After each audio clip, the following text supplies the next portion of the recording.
واقعہ سلطان صلاح الدین ایوبی قسط نمبر 400 اپنا اسلامک اسٹوڈیو۔ ناظرین، دیوار کے اوپر جو شہری عیسائی تھے انہوں نے شہر میں خبر پھیلا دی کہ محاصرہ اٹھ گیا ہے اور مسلمانوں کی فوج پسپا ہو رہی ہے۔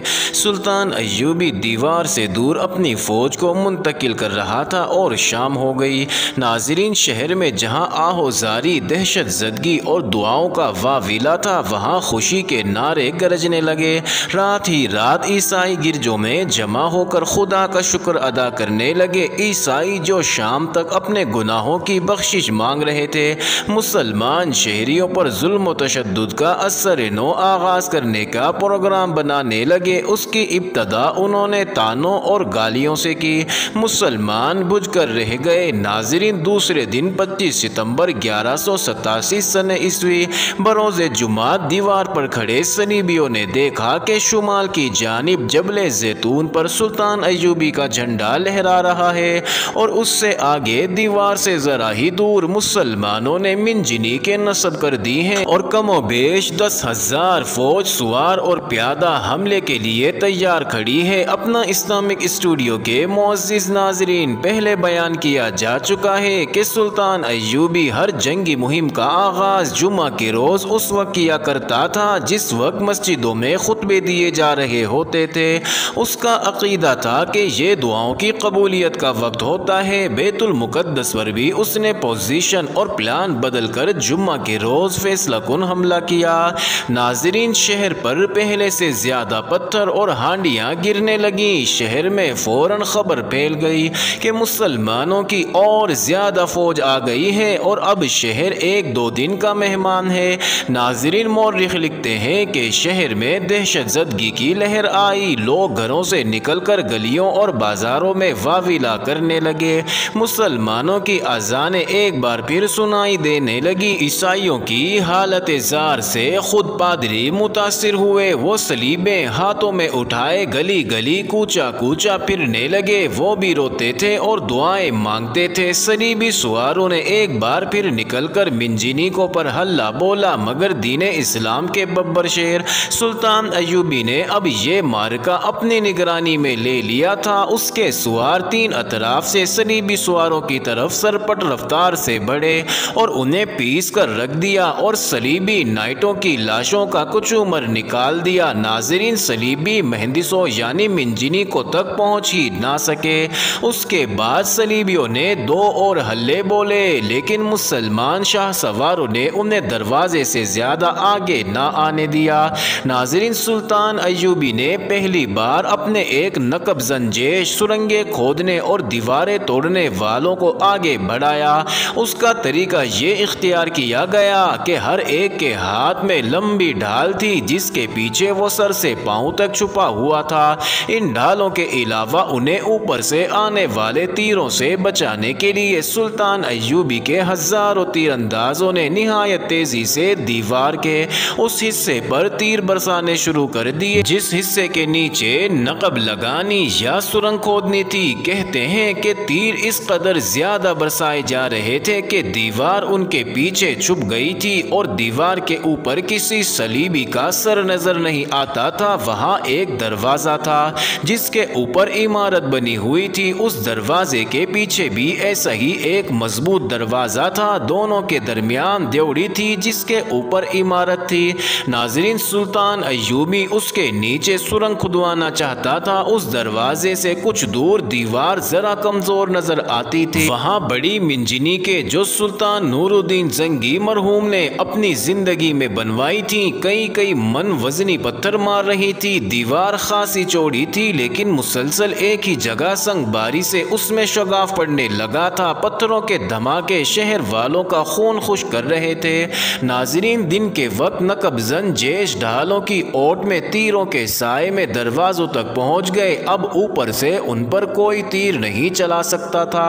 رات کے وقت سینکڑوں جان بازوں نے مل کر دروازے یعنی دیوڑی کے نیچے 30 گز سے زیادہ لمبی سرنگ کھود لی جو دیوڑی جتنی چوڑی تھی۔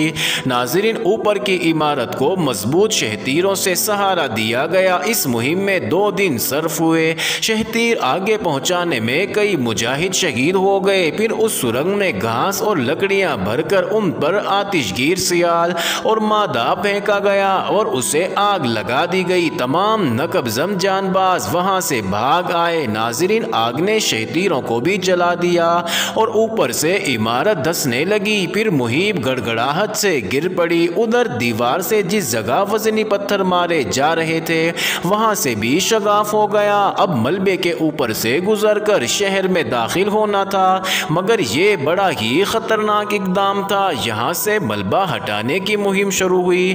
ناظرین، شہر میں گرجوں کے گھنٹے اور زیادہ تیزی سے بجنے لگے۔ اذانوں کی مقدس اور فاتحانہ آوازیں اور زیادہ بلند ہونے لگیں۔ صلیبی جرنیلوں اور حکمران ٹولے کے بھی حوصلے پست ہو گئے۔ انہوں نے کانفرنس بلائی جس میں جرنیلوں نے یہ تجویز پیش کی کہ تمام تر فوج اور جتنے بھی عیسائی شہری رضاکارانہ طور پر ہمارے ساتھ آ سکتے ہیں ایک ہی بار باہر نکل کر سلطان ایوبی کی فوج پر حلہ بول دیں۔ یہ تجویز بطریق اعظم ہرکیولیس نے اس لیے منظور نہ کی کہ شکست کی صورت میں شہر میں عورتیں اور بچے رہ جائیں گے جو مسلمانوں کے انتقام کا نشانہ بنیں گے۔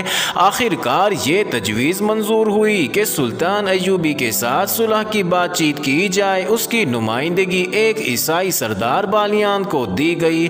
باہر سے سلطان ایوبی کی فوج نے دیکھا کہ دروازے کی گری ہوئی عمارت کے ملبے پر سفید جھنڈا لہرا رہا ہے۔ تیر اندازوں کو روک دیا گیا۔ جھنڈے کے ساتھ 3-4 آدمی نمودار ہوئے۔ ایک نے بلند آواز سے کہا، ہم سلطان صلاح الدین ایوبی کے ساتھ صلح کی بات چیت کرنا چاہتے ہیں۔ ناظرین، سلطان ایوبی سن رہا تھا۔ اس نے کہا کہ انہیں آگے لے آؤ۔ ناظرین، سلطان ایوبی نے ان کا استقبال کیا اور انہیں اپنے خیمے میں لے گیا۔ بات صلیبی سردار بالیان نے شروع کی اور کہا کہ مسلمان فوج محاصرہ اٹھا کر واپس چلی جائے اور سلطان ایوبی اپنی شرائط بتائیں۔ معزز ناظرین، صلیبی دراصل بیت المقدس سے دستبردار نہیں ہونا چاہتے تھے۔ سلطان ایوبی بیت المقدس لیے بغیر ٹلنے والا نہیں تھا، مگر اس کا ابھی ایک بھی سپاہی شہر میں داخل نہیں ہو سکا تھا۔ وہ ابھی یہ دعویٰ نہیں کر سکتا تھا کہ اس نے شہر لے لیا ہے۔ ابھی صلیبی یہ کہہ سکتے تھے کہ شہر پر ان کا قبضہ ہے۔ ادھر صلح کی بات چیت ہو رہی تھی، ادھر محاصرے کی جنگ جاری تھی۔ سلطان ایوبی معاہدوں اور مذاکرات کا قائل نہیں تھا۔ بات چیت کے ساتھ اس نے جنگ جاری رکھی تھی۔ دیوار کا شگاف کھل گیا تھا۔ ادھر مجاہدین نے جوش میں آ کر گری ہوئی عمارت کے ملبے پر حلہ بول دیا۔ دیوار کے شگاف میں سے بھی جان باز اندر جانے لگے اور نقب زن جیش فوج کی سہولت کے لیے شگاف کھوکھلا کرنے لگے، مگر صلیبی اس شہر سے دستبردار نہ ہونے کا پختہ عزم کیے ہوئے تھے۔ انہوں نے دونوں جگہوں سے حملہ آوروں کو باہر دھکیل دیا۔ باہر سے دستے سیلاب اور طوفان کی طرح بڑھے۔ آگے جانے والے مجاہدین صلیبیوں کے تیروں اور برچیوں سے گرے، پیچھے والے انہیں رومتے ہوئے آگے گئے۔ بڑا ہی خون ریز مارکا لڑا گیا۔ اس دوران کسی جان باز نے شہر کے بڑے دروازے کے برج سے لال کراس والا جھنڈا اتار پھینکا اور وہاں اسلامی جھنڈا چڑھا دیا۔ عیسائی شہریوں نے ایسی بھگدڑ مچائی کہ صلیبی فوج کے لیے رکاوٹ اور مسئلہ بن گئے۔ معزز ناظرین، سلطان ایوبی کے جان باز دیوانے ہوئے جا رہے تھے۔ ان میں سے کچھ مسجد اقصی میں داخل ہو گئے اور اوپر سے صلیب اتار کر دور پھینک دی۔ وہاں بھی اسلامی پرچم لہرانے لگا، لیکن شہر میں دونوں فوجیں ایک دوسرے کا بری طرح کشت و خون کر رہی تھیں۔ یہ ضرور نظر آ رہا تھا کہ صلیبیوں کی جارحیت اور مزاحمت کی شدت تیزی سے کم ہو رہی تھی۔ ناظرین، سلطان ایوبی صلیبیوں کے وفد کے ساتھ صلح کی بات چیت کر رہا تھا۔ اسے باہر کی اور شہر کی ابھی کچھ خبر نہیں تھی۔ اس نے بالیان سے کہا، میں نے بیت المقدس کو اپنی طاقت سے آزاد کرانے کی قسم کھائی تھی۔ اگر آپ لوگ یہ شہر مجھے اسی طرح دے دیں جیسے میں نے فتح کیا ہے تو میں صلح کی بات سن لوں گا۔ صلاح الدین، بالیان نے ذرا دبدبے سے کہا، اس شہر کا نام ابھی یروشلم ہے، بیت المقدس نہیں۔ اگر صلح نہیں کرنا چاہتے تو ہم آپ کو مجبور نہیں کریں گے، لیکن یہ سن لو کہ اس شہر میں آپ کے 4000 فوجی ہمارے جنگی قیدی ہیں اور جو مسلمان شہری ہماری قید میں ہیں ان کی تعداد 3000 ہے۔ ہم ان تمام قیدیوں قیدیوں کو اور شہر کے ہر ایک مسلمان باشندے کو، خواہ وہ عورت ہے یا بچہ، جوان ہے یا بوڑھا، قتل کر دیں گے۔ ناظرین، سلطان ایوبی کی آنکھیں غصے سے لال ہو گئیں اور اس کے ہونٹ کانپے۔ وہ کچھ کہنے لگا تھا کہ خیمے کا پردہ اٹھا، اس کا ایک کماندار اندر آیا تھا۔ ناظرین، سلطان ایوبی نے اسے اشارے سے اپنے پاس بلایا۔ کماندار نے اس کے کان میں سرگوشی کی۔ شہر لے دیا گیا ہے، بڑے دروازے اور مسجد اقصی پر جھنڈے چڑھا دیے گئے ہیں۔ ناظرین، سلطان ایوبی کو بالیان کی دھمکی کا جواب مل گیا۔ اس کی لال انگارہ آنکھوں میں غیر معمولی چمک پیدا ہوئی۔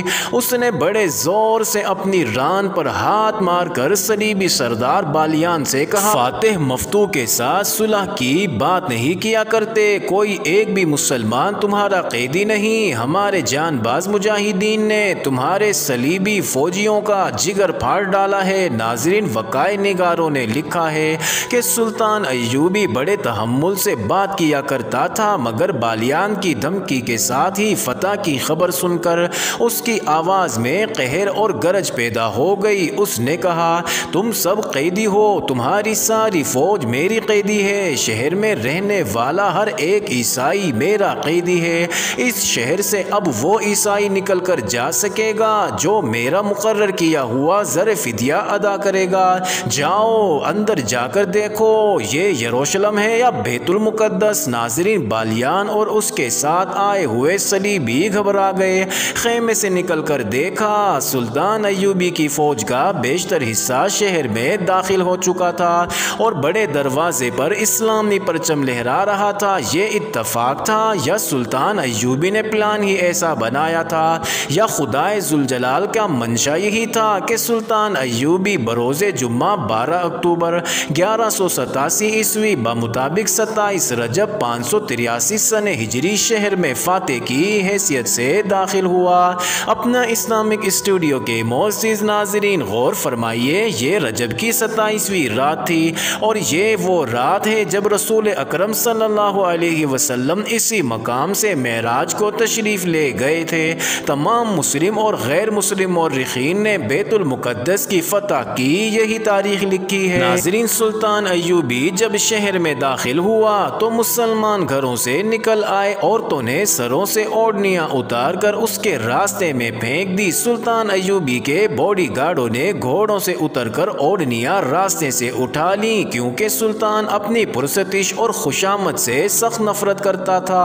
ناظرین، ظلم و تشدد کے مارے ہوئے مسلمان چیخ چیخ کر نعرے لگا رہے تھے اور بعض سجدے میں گر پڑے۔ آنسو تو سب کے جاری تھے، ہر طرف ایک ہی آواز سنائی دیتی تھی کہ ہمارا امام مہدی آ گیا، ہمارا امام مہدی آ گیا۔ ناظرین، سلطان صلاح الدین ایوبی نے جب یہ الفاظ سنے تو چھوٹے بچوں کی طرح بلک بلک کر رو پڑے اور کہنے لگے، اے لوگو، میں امام مہدی ہرگز نہیں، میں تو محمد عربی صلی اللہ علیہ وسلم کے در کا ادنا سا بھکاری اور غلام ہوں۔ ناظرین، یہ بڑا ہی جذباتی اور دردناک منظر تھا۔ عینی شاہدوں کے مطابق سلطان ایوبی اس قدر جذباتی ہو گیا تھا کہ نعروں کے جواب میں ہاتھ بلند کر کے ہلاتا تھا، لیکن اس کے ہونٹوں پر مسکراہٹ نہیں تھی، بلکہ وہ ہونٹوں کو بھینچتا اور دانتوں میں دبانے کی کوشش کرتا تھا۔ یہ کوشش جذباتیت کو دبانے اور سسکیاں روکنے کی تھی۔ معزز ناظرین، یہ انٹرسٹنگ ویڈیو جاری ہے، اگلی ویڈیو قسط نمبر 401 میں دیکھنا اور لائک اینڈ کمنٹس کرنا مت بھولیے گا۔